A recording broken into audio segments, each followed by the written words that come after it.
और डीएनए की शुरुआत हम आज की सबसे बड़ी खबर के साथ करेंगे और सीधे आपको हम ग्राउंड जीरो पर लेकर चलेंगे, जहां पर हमारे सहयोगी लगातार आप तक वो तस्वीरें पहुंचा रहे हैं। क्योंकि जैसे ही विपरजॉय तूफान के डाउनफॉल होने के, यानी कि जैसे ही जमीन पर स्ट्राइक करने की खबरें मिल रही है, उसके बाद जो स्थिति है उन्हें हम तस्वीरों के जरिए भी आपके सामने रखेंगे और वहां मौजूदा स्थिति क्या है और साथ ही साथ एनडीआरएफ और एसडीआरएफ की टीमें जो तैनात हैं वो किस तरह से अभी काम कर रही है, इसका भी हम जायजा लेंगे और आप तक तमाम अपडेट पहुंचाएंगे। क्योंकि गुजरात में बिपरजॉय तूफान अभी रफ्तार के साथ लगातार आगे बढ़ रहा है और अभी हम आपको विजुअली भी, ये थोड़ी देर पहले की विजुअल है, दिन के विजुअल है द्वारका में, जिस वक्त ये माना जा रहा था कि बिपरजॉय अभी द्वारका से लगभग 150 किलोमीटर दूर है और उस वक्त आप देख सकते हैं कि हवा की रफ्तार क्या थी और समुद्र में जिस हिसाब से लगातार आप इस वेग को महसूस कर सकते हैं इन तस्वीरों के जरिए। और यहाँ पर सिक्योरिटी को देखते हुए, लोगों की सुरक्षा को ध्यान में रखते हुए लोगों को इन तटों से दूर रखा गया। साथ ही साथ ये भी आपको बता दें कि बिपरजॉय तूफान जखाऊ बंदरगाह के मांडवी और कराची के बीच सौराष्ट्र और कच्छ में स्ट्राइक करेगा, ये जानकारी मिल रही है। जखाऊ भी हम आपको ले चलेंगे, वहां भी हमारी सहयोगी मौजूद होंगी। इसके अलावा लैंडफॉल के बाद तूफान की रफ्तार धीमी हो जाएगी, ये जरूर बताया जा रहा है। लेकिन आईएमडी ने ये अलर्ट दिया है कि आधी रात तक स्थिति और ज़्यादा भयावह हो सकती है। लेकिन यहाँ हम आपसे सिर्फ एक ही अपील करना चाहते हैं कि यहाँ आपको डरने की ज़रूरत नहीं है, आपको अलर्ट रहने की ज़रूरत है और साथ ही साथ आप किसी भी तरह के अफवाहों पर ध्यान ना दें। जिस भी तरह की जानकारी आपको चाहिए, 33 जिलों के लिए 33 हेल्पलाइन जारी किए गए हैं। हेल्पलाइन नंबर भी मैं आपके साथ साझा कर रहा हूँ, 1077। इस हेल्पलाइन नंबर से आप तमाम तरह की जानकारियां भी इकट्ठा कर सकते हैं और किसी भी आधिकारिक सूचना पर ही भरोसा करें, किसी भी अफवाह पर आप बिल्कुल ध्यान ना दें।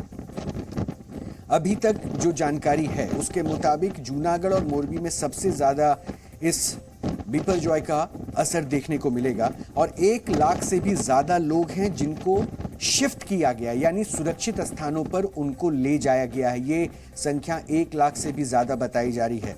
जो लगातार अलर्ट मिलने के बाद जिस तरह से राज्य सरकार और सेंटर यानी केंद्र की भी नजर थी इस बिपरजॉय तूफान के इम्पैक्ट पर, उसके असर पर, और उसको लेकर जिस तरह से मुस्तैदी के साथ तैनाती की जा रही थी और तमाम व्यवस्थाओं को दुरुस्त किया जा रहा था, उसके मद्देनजर अभी लगभग 1 लाख से ज्यादा लोग हैं जिनको शिफ्ट किया गया है और धरती से समंदर तक लगातार चाक चौबंद व्यवस्था की गई है। सेना और नौसेना दोनों मुस्तैद हैं। 76 से ज्यादा ट्रेनें एहतियातन रद्द कर दी गई हैं और लोगों को घरों से बाहर नहीं निकलने के लिए भी कहा गया है। ये सलाह दी गई है कि घर के अंदर ही रहें क्योंकि हवा की रफ्तार काफी तेज है और लगातार हमने आपको ये बताया था कि ऐसे में एहतियातन तौर पर आपको क्या कदम उठाने हैं। बाहर ना निकलें, सुरक्षित रहने के लिए घर पर रहें, खंभों से दूर रहें, पेड़ से दूर रहें और इसके अलावा जो पुराने इमारत हैं उनसे भी आपको दूर रहने की ज़रूरत है। एनडीआरएफ और एसडीआरएफ की टीमें तैनात कर दी गई है। नेवी के जहाज बचाव और राहत कार्य के लिए बंदरगाह पर तैनात हैं।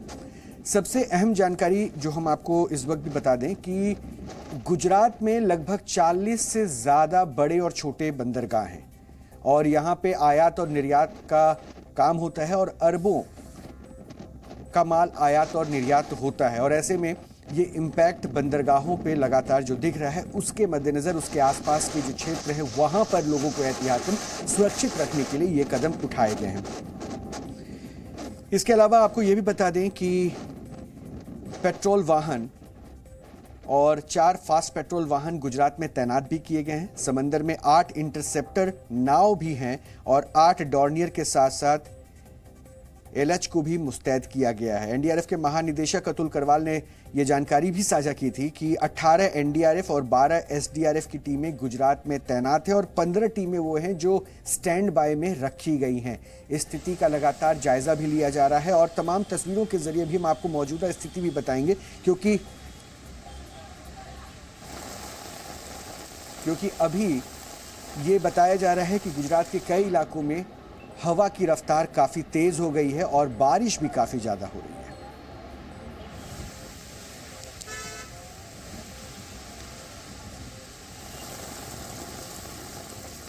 मैं सीधा आपको अपने सहयोगियों के साथ जोड़ रहा हूं क्योंकि इस वक्त मेरे साथ अश्विन पांडे मौजूद हैं। अश्विन पांडे द्वारका में मौजूद हैं, शिवांगी ठाकुर जखऊ कच्छ में मौजूद हैं और जितेंद्र शर्मा जामनगर में कंट्रोल रूम में मौजूद हैं। और एक्सपर्ट हमारे साथ हैं एनके भटनागर साहब, वो एक्स डीआईजी हैं एनडीआरएफ के। सबसे पहले मैं अश्विन आपके पास आऊँगा। अश्विन, मैं जो देख पा रहा हूँ अभी भी आप बहुत सारी चुनौतियों का सामना कर रहे हैं, लेकिन मौजूदा स्थिति क्या है उसको बेहतर तरीके से आप समझा पाएंगे, बताइए जरा। जी देखिए, करीब जो 130 के आसपास हवा जो शाम को 7-8 बजे तक चल रही थी, अब वो 150 के आसपास उसकी रफ्तार हो चुकी है। और जहां पर इस वक्त हम खड़े हैं, यहाँ पर तेज हवा इसलिए है क्योंकि समंदर के तट के ठीक किनारे हम मौजूद हैं और जिस जगह पर हैं ये यहाँ पर एक तरह से हवा का साइक्लोन बनता जो है स्थिति बनती नजर आ रही है। और यहाँ से खड़े रहकर रिपोर्टिंग करना जाहिर सी बात है बहुत मुश्किल है। और जिस तरह से प्रोसेस शुरू हो चुका है लैंडफॉल का जो है बिपरजॉय तूफान के, उसके बाद से ही असर शाम को बहुत तेजी से बदलना शुरू हुआ मौसम। और अब देखिए इस वक्त तेज बारिश के साथ तेज हवा हो रही है जो है चल रही है, और जिसकी वजह से स्थिति यहाँ पर बहुत ज्यादा खराब हुई है। लेकिन जिस तरह की तैयारियां पिछले कई दिनों से पिछले कुछ दिनों से लगातार तैयारियां चल रही थी, उन तैयारियों का ही एक तरह से हम कह सकते हैं कि फायदा हुआ है कि अभी तक किसी भी प्रकार की जानमाल के नुकसान की खबर नहीं आई है। हाँ, कुछ छुटपुट घटनाएं हुई हैं जिसमें पेड़ गिरने की घटना है, बिजली के खंभे कुछ एकाध जगह जो है गिरे हैं। लेकिन अगर ये तैयारियां पहले नहीं की गई होती और जिस तरह से तूफान जो है आया है और जिस तरह से तूफानी हवाएं चल रही हैं, आप समझ सकते हैं कि जो कच्चे मकान समंदर तट के बगल में थे, जो छोटी छोटी दुकानें थी, कच्ची दुकानें जो पतरे से बनाई गई या फिर ताड़पत्री से बनाई गई थी, वो दुकानें पूरी तौर पर धराशायी हो गई। और वहां पर अगर कोई उस वक्त रुकता जब ये तूफान आ रहा होता तो वो जाहिर सी बात है एक तरह से जो है नुकसान करता जो भी वहां रुकता। इसीलिए तमाम एहतियाती कदम उठाए गए। पूरे जिले में जो जिले इफेक्टेड हैं वहां पर एनडीआरएफ की टीम लगाई गई, कोस्ट गार्ड की टीम को अलर्ट पर रखा गया, इसके अलावा नेवी को अलर्ट पर रखा गया। और जो कच्छ का हिस्सा है वहां बीएसएफ की टीम पूरी तरह से अलर्ट रही, लोगों की मदद करती रही। अश्विन, तैयारियों का ही मैं लगातार देख रहा हूं कि आप उन जगह पर मौजूद है जहां पर सबसे ज्यादा इम्पैक्ट देखने को मिल रहा है। और इस वक्त रात के 9 बज चुके हैं और इस वक्त चूंकि आसपास की तस्वीरों को दिखा पाना मुमकिन नहीं था, लेकिन लैंडफॉल होने का टाइम लगभग ये बताया गया था कि 8:30 के आसपास लैंडफॉल होगा। मैं सिर्फ ये आपसे समझना चाहूंगा, दर्शकों को ये समझाना बहुत जरूरी, क्योंकि जो भी दर्शक जिस माध्यम से हमसे जुड़े हैं उन तक ये पहुंचे कि कितनी बड़ी चुनौती है। एक रिपोर्टर के नाते आप वहां पर मौजूद होकर उन तस्वीरों को दिखा रहे हैं, हालात का जायजा ले रहे हैं, लेकिन अगर ये कहा जा रहा है सुरक्षा के मद्देनजर आप घरों में रहें, तो ये क्यों, कितने बड़े चैलेंजेस को अभी आप फेस कर रहे हैं? देखिए, बहुत ज्यादा चुनौतियां हैं। अगर हम एक रिपोर्टर के तौर पर देखें तो ऐसे सिचुएशन में लाइव रिपोर्टिंग करना, लोगों तक इंफॉर्मेशन पहुंचाना, वो एक बड़ी चुनौती है। क्योंकि इलेक्ट्रॉनिक के भी जो है तमाम इक्विपमेंट्स होते हैं, वो संभालते हुए काम करना। और दूसरी सबसे बड़ी चुनौती है कि सच जो है वो लोगों तक पहुंचे, लोग डरे नहीं, ये जानकारी ऐसी पहुंचे कि लोग उसे घबराए नहीं, अलर्ट रहें। और लगातार मीडिया इस बात को ध्यान में भी रख रहा था कि हमारी जो है रिपोर्ट से लोग घबराए नहीं, लोग जो है अलर्ट रहें सिर्फ। और हम लगातार इसी लाइन पर हम जो है खबर भेज रहे थे और लगातार जो है जिस तरह की तैयारियां हैं इसका जो है इंतजाम लोगों को बता रहे थे कि जो पहले से तैयारियां की गई उसका फायदा ये हुआ कि कोई भी नुकसान बड़े पैमाने पर नहीं हुआ, छुटपुट घटनाएं हुई हैं। हालांकि ये सब कुछ अब तक पता चल पाएगा कि कहां पर किस तरह की घटनाएं हुई है, लेकिन जो एनडीआरएफ की तरफ से हमें तस्वीरें आई उसमें बहुत जगहों पर ऐसा हुआ कि खंबे गिरे हैं, कुछ जगहों पर पेड़ गिरा हुआ है। तो ये इतने बड़े तूफान में जिस तरह की जो घटनाएं बहुत मामूली मानी जाती हैं। अगर हम मुंबई में आमतौर पे हम रिपोर्टिंग करते हैं तो वहां देखते हैं कि जब तूफानी बारिश होती है बिना किसी साइक्लोन के, अगर तेज बारिश और हवा चलती है तो भी पेड़ गिरते हैं। तो अगर इतनी बड़ी तूफानी बारिश हो रही है और इस तरह की छोटी घटनाएं होती है तो बहुत ज्यादा मायने नहीं रखती, जरूरत थी लोगों। अच्छा अश्विन, मैं आपके पास भी आऊंगा। मैं इस वक्त शिवांगी ठाकुर का भी रुख करूंगा, कच्छ में मौजूद हैं और उनके साथ एनडीआरएफ की टीम भी मौजूद थी। शिवांगी, सबसे पहले तैयारियों के बारे में ही एनडीआरएफ की टीम से अगर आप बात करके समझा पाएं कि अभी जो अश्विन बार बार कह रहे थे कि हमें प्री इन्फॉर्मेशन था, इसलिए हम एहतियात के तौर पर जो तैयारी करके आए थे ताकि इस नुकसान से, इस चैलेंज से हम सामना कर सके। तो ये माना जाए कि हम पूरी तरीके से तैयार हैं और जैसे आईएमडी कह रहा है कि देर रात तक स्थिति भयावह हो सकती है, उसके लिए भी हम तैयार हैं।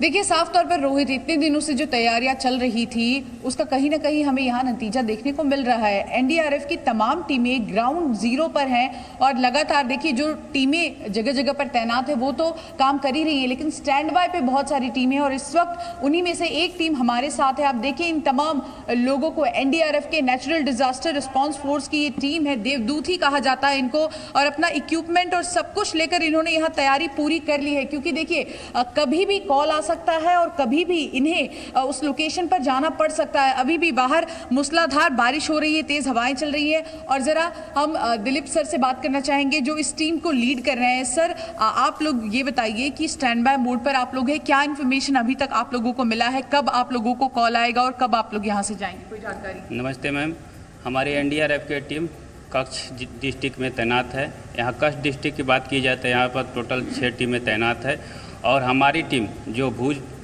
ज़िले में यहाँ तैनात है, भूज शहर डिस्ट्रिक्ट में तैनात है।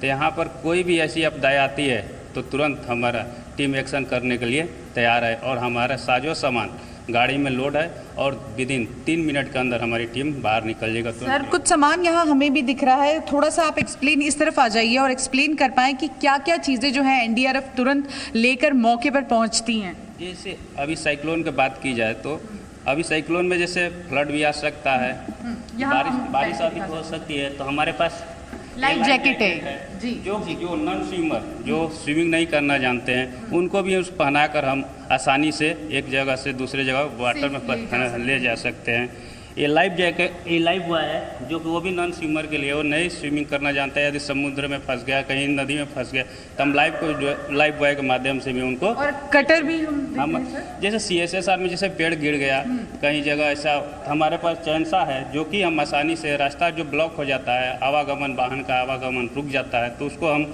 कटर से कट करके हम आसानी से रास्ता को क्लियर कर सकते हैं। सर, सरल भाषा में जो आम लोग इस वक्त आपको हमारे माध्यम से देख रहे हैं, एक टीम में इस वक्त कितने लोगों की मौजूदगी है और क्या स्पेशलिटी होती है अगर एक टीम बनती है? एक टीम में कम से कम 25 जवान तैनात रहते हैं और हमेशा वो ऐसे जवान है जो कि हर क्षेत्र में प्रशिक्षण प्राप्त किए, जैसे FWR जो फ्लड के बारे में प्रशिक्षण प्राप्त किए हुए हैं, CSSR में बिल्डिंग कोलैप्स हो जाता है उसमें भी प्रशिक्षण प्राप्त किया, और CBRN में भी कोई ऐसे केमिकल फैक्ट्री में जो साइक्लोन से कहीं प्रभाव पड़ता है तो उससे भी हमारा टीम निपटने के लिए हमेशा तत्पर है। और पुराना अनुभव भी कहीं ना कहीं काम आता है। सर, कितने घंटे से आप लोग अभी यहाँ स्टैंड बाय पर हैं? हम 10 तारीख से ही, हमारी 10 जून से ही हमारी टीम यहाँ पूरा गुजरात डिस्ट्रिक्ट में तैनात है और लगातार 24 घंटा ही वर्क कर रही है। और जो समुद्री तटीय क्षेत्र में वहाँ पर जैसे मछुआरे हैं जो वहाँ आवागमन होती है तो उसके लिए भी हम जन जागरूकता अभियान चलाकर सेफ जगह पर उनको पहुँचाने की। बिल्कुल शिवांगी, ये देखिए रोहित, आपको जानकारी एक और चीज समझा दे कि ये मंदिर है और मंदिर में इन्होंने पनाह ली है यहाँ पर स्टैंड बाय मोड में, क्योंकि आम लोग यहाँ से चले गए हैं। बिल्कुल, ये जानकारी बहुत ज़रूरी थी कि एनडीआरएफ किस तरह से काम करती है और स्टैंड बाय मोड पे किस तरह से एनडीआरएफ की टीम तैनात है और एक फ़ोन कॉल पर, एक अलर्ट के बाद वो ग्राउंड जीरो पे होंगी। जितेंद्र, मैं आपके पास आऊँ उससे पहले मैं एक बार फिर से अश्विनी का रुख कर रहा हूँ, क्योंकि अश्विनी लगातार देख रहा हूँ कि हवा के दबाव को वहाँ पे महसूस भी कर रहे हैं और बारिश भी काफ़ी ज़्यादा तेज़ हो चुकी है। अश्विनी, लैंडफॉल को लेकर क्या अपडेट है और अभी क्या हवा की रफ्तार, क्योंकि शाम के 7 बजे के आसपास मैं आपको देख रहा था, उस वक्त भी आप बहुत ज़्यादा चुनौतियों का सामना कर रहे थे, उस समय से लेकर अब तक क्या कुछ बदला? जी देखिए, शाम को जब हम रिपोर्ट कर रहे थे तो इस जगह पर हवा की रफ्तार करीब 130 के आसपास थी, लेकिन अभी हवा की रफ्तार 150 से ज़्यादा की स्पीड में हो चुकी है और लैंडफॉल का जो प्रोसेस है वो शाम से ही शुरू हो चुका था और ये देर रात तक चालू रहेगा। और यही वजह है कि हवा की जो स्पीड है वो काफ़ी तेज़ी से बढ़ रही है। आपको बता दें कि जो हवा की स्पीड 130 थी वो लैंडफॉल के प्रोसेस से 150 हुई और करीब 100-200 तक जाने का अनुमान मौसम विभाग की तरफ से लगाया गया है। ऐसे में यहाँ पर जहाँ मैं खड़ा होकर इस वक्त आपको जानकारी दे रहा हूँ, यहाँ पर खड़ा रह पाना और भी मुश्किल हो जाएगा। जैसे जैसे हवा जो है वो तेज बढ़ेगी, वैसे वैसे मुश्किलों का सामना करना पड़ेगा। गनीमत यही रही कि लोग अपने अपने घरों पर मौजूद रहे। लगातार मीडिया भी लोगों से अपील कर रहा था, लगातार प्रशासन लोगों से अपील कर रहा था, आप अपने घरों में रहिए, आप अपने घरों में रहेंगे तो खतरे से बचे रहेंगे। और लोगों ने कुछ जगहों पर अगर हम बात करें तो कुछ ऐसी बातें सामने आई है जहां पर लोग लापरवाही। अश्विन से इस वक्त संपर्क टूट गया। देखिए, ये बहुत बड़ी चुनौती है जो स्थिति है। अभी अश्विन जो बता रहे थे, लगभग हवा की रफ्तार 150 किलोमीटर प्रति घंटे की रफ्तार से हवा भी बह रही है और इतनी चुनौतियों के बीच अश्विन वहां से तमाम जानकारी पहुंचा रहे हैं। और ये हम आपको लाइव तस्वीरें दिखा रहे हैं मांडवे की, और यहाँ पर हवा के इम्पैक्ट के बाद, यानी इस तूफान के असर के बाद किस तरह से ये जो झोपड़ी है वो उखड़ी हुई नजर आ रही है और ये तबाही के निशान छोड़ते हुए तूफान की जो स्थिति है वो दिख रही है। और आईएमडी, बार बार इस बात को गौर करना चाहिए कि आईएमडी ने अलर्ट किया है कि लैंडफॉल होने के बाद ये स्थिति और रात, यानी देर रात, ये और भयावह हो सकती है। लेकिन हम सिर्फ आपसे यही अपील कर रहे हैं, आप घबराइए मत, अलर्ट जरूर रहिए, सावधान जरूर रहिए, सतर्क जरूर रहिए।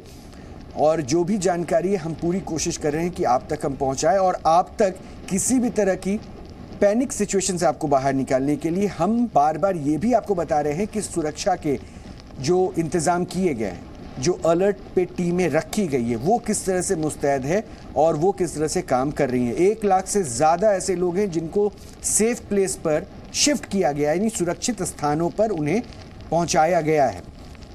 और अभी भी एनडीआरएफ और एसडीआरएफ की टीमें मौजूद है। अश्विन पांडे लगातार हमें तस्वीर दिखा रहे थे द्वारका से, और वहाँ पर चूँकि अब तूफान की जो रफ्तार है वो लगातार बढ़ती जा रही है और अभी 150 किलोमीटर प्रति घंटे से ऊपर की रफ्तार पर वहाँ हवा बह रही है और ऐसे में हमें नेटवर्क की भी वहाँ पे दिक्कतें हो रही है। और इस वजह से हम कोशिश ये कर रहे हैं कि जो तस्वीरें हैं हम आप तक लगातार पहुँचाएं, लेकिन साथ ही साथ हम आपको वो तस्वीरें भी दिखा रहे हैं जो अब से थोड़ी देर पहले की थी, यानी लैंडफॉल होने से पहले की ये तस्वीरें हैं और उस वक्त का माहौल कैसा था, उस वक्त की तस्वीरें क्या कुछ कहती है। और ये हम उससे लिए सिर्फ ट्रेलर कह रहे थे, क्योंकि अब ये कहा जा रहा है कि ये तूफान और भयावह रूप ले सकता है। अब इसकी भयावहता को समझने के लिए आप ये समझिए कि 1999 में जो एक चक्रवाती तूफान आया था, उसे माना जाता है कि इतिहास का सबसे भयावह तूफान वो था, जिसमें मरने वालों की संख्या भी काफ़ी ज़्यादा थी। और ये कहा जाता है कि बिपरजॉय जो है वो 1999 के तूफान का ही एक्शन रिप्ले है। इसी को लेकर ज़्यादा सतर्कता बरती जा रही है और इसी को लेकर एनडीआरएफ और एसडीआरएफ की टीम को भी अलर्ट पे रखा गया है।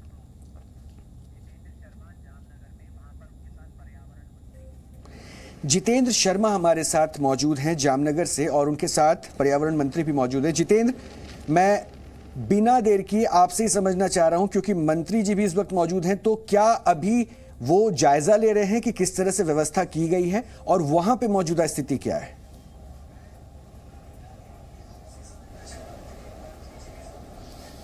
कंट्रोल रूम अपना बनाया हुआ है जहां से पूरे जिले पर नजर रखी जा रही है और यहाँ के जो प्रभारी मंत्री हैं वो मुलू भाई हैं और मैं ये कलेक्टर ऑफिस के अंदर जो बनाया हुआ है वहां पर मैं आपको लेकर के चल रहा हूं। और ये कलेक्टर ऑफिस के अंदर मैं आपको दिखाता हूं कि ये जो कंट्रोल रूम बनाया हुआ है, डिस्ट्रिक्ट कंट्रोल रूम, इसके अंदर जो मंत्री हैं मुलू भाई, वो यहाँ पर पूरे जो जिले का जायजा ले रहे हैं। और मुलू भाई का मैं परिचय करा दूं, ये गुजरात सरकार में मंत्री हैं जो कि tourism, forest, environment and climate change के मंत्री हैं। यानी कि जो इस समय जो मौसम में बदलाव आप देख रहे हैं, जो साइक्लोनिक इम्पैक्ट जो दिख रहा है, उसका प्रभार भी इन्हीं के पास है और जामनगर का प्रभार भी इन्हीं के पास है। सर, सबसे पहले तो आप ये बताइए कि इस समय तूफान को लेकर के किस तरह के हालात हैं जामनगर में और गुजरात में? अभी जामनगर में 40-50 पवन की जो गति है वो है, अभी बारिश नहीं है। और पूरा गुजरात में भी अभी जो कच्छ और द्वारका में बारिश है और यहाँ से वहाँ ज़्यादा पवन की गति ज़्यादा है। मतलब ये कह सकते हैं कि जो तूफान का जो असर होना है, साइक्लोन का जो असर होना है, उसको लेकर के पूरी तैयारियां आप लोगों ने कर रखी हैं? पूरी तैयारी कर रखी है। यहाँ सब डिपार्टमेंट के है जो भी परिस्थिति होगी उनके लिए संपूर्ण तैयारी करके रखी है। और यहाँ कंट्रोल रूम भी डिस्ट्रिक्ट का और तहसील में भी कंट्रोल रूम जो है वहाँ 24 कलाक जो 3 पारी में जो ड्यूटी में सबको लगाया है और संपूर्ण तैयारी हर डिपार्टमेंट है उन्हें कर दिया है और उनका सतत मॉनिटरिंग भी यहाँ से कर मैं देख रहा हूँ कि ये आपने जिले का कंट्रोल रूम बनाया हुआ है, आप प्रभारी मंत्री भी हैं यहाँ कर, तो अभी तक कोई किसी तरह की कोई इस तरह की कॉल आई है, आपके पास फ़ोन आया है जिसमें लोगों ने मदद मांगी हो या कहीं पर तूफान का कहीं असर देखने को मिला हो आपको? अभी मैं यह देखा है कि जो अभी जो कॉल आ रहे हैं वो ऐसा आ रहा है कि वृक्ष धराशायी हो गया है और वृक्ष जो पोल गिर गया है ये बिजली का, वो ऐसी जो फोन है वो लोग का आते रहते हैं, उनके बिना दूसरा कोई बात नहीं है। कोई गांव ऐसा है कि जो उसमें अभी पावर बंद किया है तो उनका भी फोन आते रहते हैं। तो उसके लिए किस तरह से मदद आप पहुंचा रहे हैं कि एनडीआरएफ के जरिए पहुंचा रहे हैं, एसडीआरएफ के जरिए पहुंचा रहे हैं या जो दूसरी एजेंसीज हैं सरकार की, किस तरह से आप इन लोगों तक मदद पहुंचा रहे हैं? जो वृक्ष गिरने वाली बात है उसमें जो महानगर पालिका है उसमें कॉरपोरेशन का सब अधिकारी की टीम रखी है और फॉरेस्ट वन विभाग का अधिकारी भी साथ में है और जो ग्रामीण विस्तार है वह जो मार्ग मकान विभाग PWD के और फॉरेस्ट के जो अधिकारी है उनकी टीम रखी है सब तहसील में, वो तुरंत वहाँ जाकर उठा लेते हैं। और कुछ किसी को घर पे वृक्ष का जो कोई उनको है कि हमारा घर पे गिर जाएगा तो उनको भी तुरंत जो टीम वहाँ पहुँच जाती है और उसको मदद करती है। आपको क्या लगता है, क्योंकि आप क्लाइमेट चेंज का मंत्रालय भी आपके पास है, साइक्लोन भी आप जिस तरह से ये आ रहा है, जामनगर में इसका इम्पैक्ट कितना रहने की संभावना है और इसके अलावा कहाँ पर इसका सबसे ज़्यादा प्रभाव रह सकता है? अभी तो ऐसा लगता है कि ये जामनगर में जो कच्छ और द्वारका उनसे कम उनका इफेक्ट रहेगा, लेकिन बारिश होगी और जो बिल्कुल जितेंद्र, मैं फिर से आपके पास आऊंगा और ये अभी कम से कम जो जानकारियां हम लगातार साझा कर रहे हैं कि हर तरफ से व्यवस्था को मुस्तैदी से जांचा जा रहा है और निगरानी रखी जा रही है कि क्या कुछ जानकारी मिल रही है, उसके लिहाज से सारी जो तैयारियां की गई है वहां तक सुविधा पहुंच सके, उन तक मदद पहुंच सके, ये कोशिश भी है। ये थोड़ी देर पहले की तस्वीरें हैं और ये मांडवी की तस्वीरें हैं। आप देख सकते हैं कि जब तूफान का इम्पैक्ट यहां पर देखने को मिला, असर देखने को मिला, तो तबाही की क्या तस्वीरें नजर आई है और ये कुछ देर पहले की है। और अभी भी आपको बार बार हम कह रहे हैं कि अभी लैंडफॉल होने की जानकारी जो मिल रही है उसके बाद ये कहा जा रहा है कि तूफान की रफ्तार बढ़ी है। थोड़ी देर पहले हमने इन तस्वीरों के जरिए अपने सहयोगी अश्विन पांडे के जरिए भी सुना था कि उन्होंने जो बातें कही कि 150 से ऊपर की रफ्तार पे अभी वहां पर हवा चल रही है और ये 200 से ऊपर जा सकती है। अब इसकी भयावहता को आप समझ सकते हैं।